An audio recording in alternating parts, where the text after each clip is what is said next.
So what about the other 1% of the UFO phenomenon? Has there ever been legitimate sightings? As promised, we're going to cover this 1% in a future episode. But I'll share with you something a wise man once shared with me. Before we should start focusing on dealing with problems outside our world, we should first focus on solving the problems within our world. And before you can start solving problems within your world, you first have to solve problems within yourself and within your surrounding environment of family and friends. So basically what I'm trying to say is that we have priorities that we need to focus on first and foremost so we can successfully build our lives and our minds. Now, it's no secret that the difference between what the government knows about UFOs and aliens and what is shared or released to the public is extremely enormous. And unfortunately, governments and several organizations on Earth are taking advantage of the UFO phenomenon to achieve worldly agendas. So why do we see particle beams, huge ones, firing at things that are, you were saying 200,000 Gs? Yep. I mean, go over that. Well, because I think it's part of a test for if there are bad guys out there. Or maybe they're doing preparations for factions. We may be looking at more than one faction. Remember, these groups tend to fragment. They fractally fragment so that you have wars within wars within wars.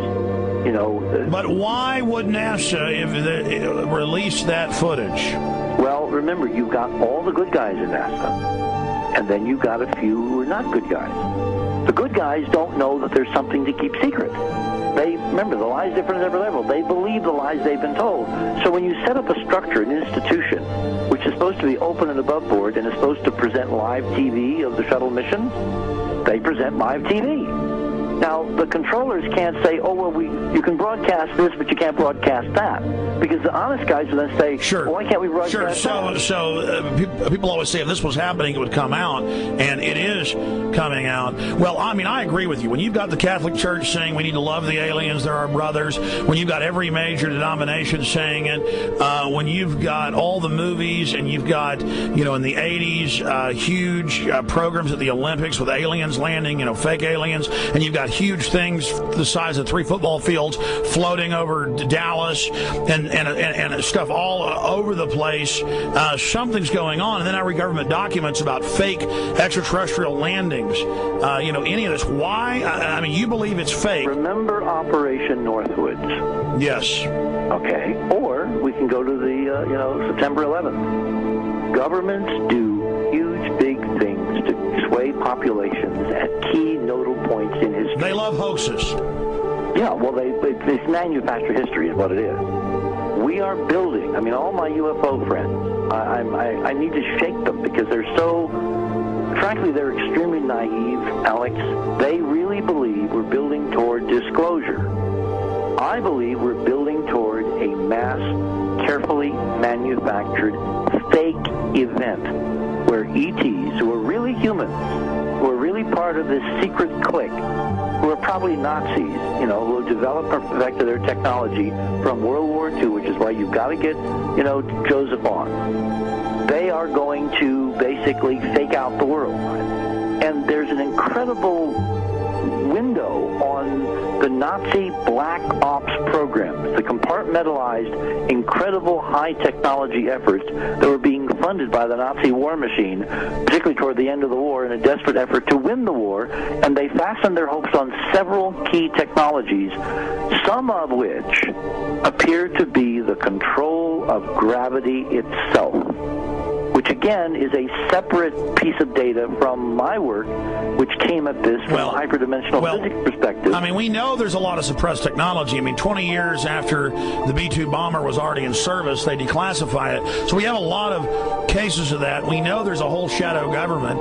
This is technology and physics, Alex, that would make anything you think you know like a candle flame compared to a hydrogen bomb. This is a physics that literally allows you to rearrange time.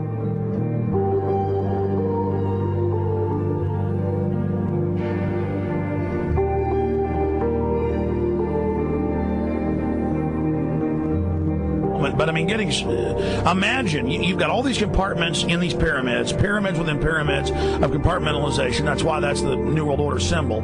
And we don't know what they've got because they are so secret. We know they lie so much. We just know it's advanced. Mainline scientists say they're 30 years advanced. So Richard C. Hoagland, what I'm saying to you is, I'm entertaining what you're saying. I respect you. I think you're a great guy. My only issue is, like you said, dealing with what we know they could be up to. The fact, Alex, we have done experiments. We have our own data. We have experiments now from the Soviet Union. 30, 40 years when the Iron Curtain came down, when glasnost finally prevailed, a huge amount of stuff was declassified from the KGB as well. And we now have put this data together.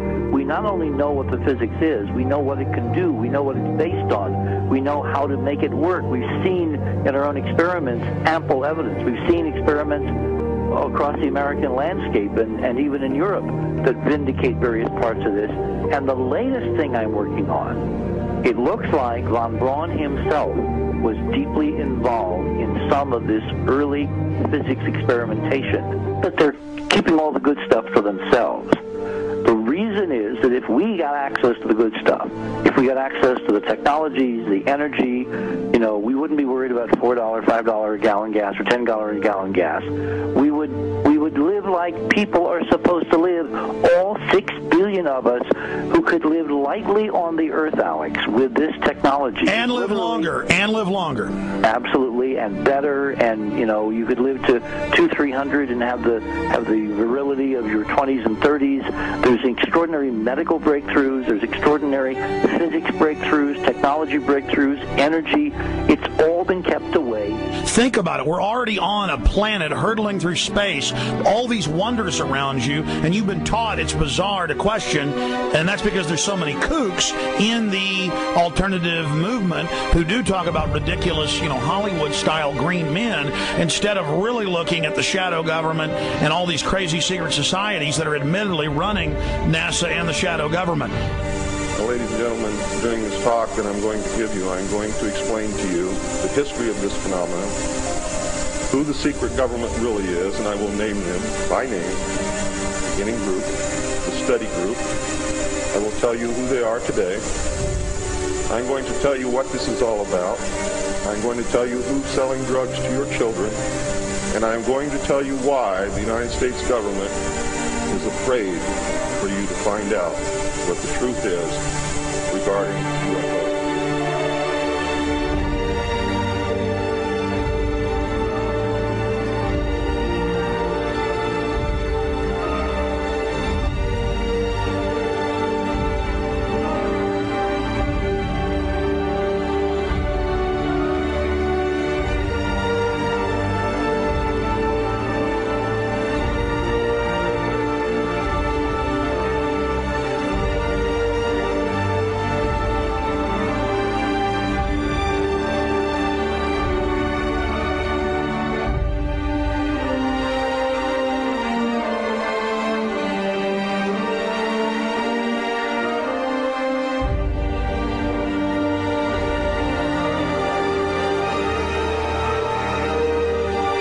And it turns out that even though she remembered that she'd been part of the team to debrief the astronauts, she couldn't remember a thing that they said.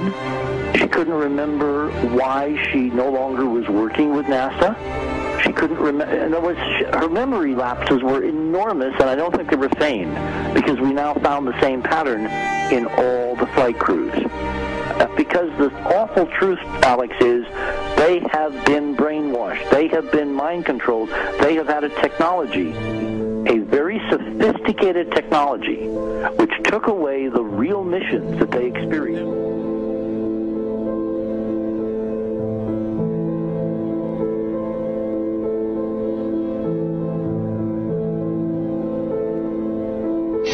Sorry.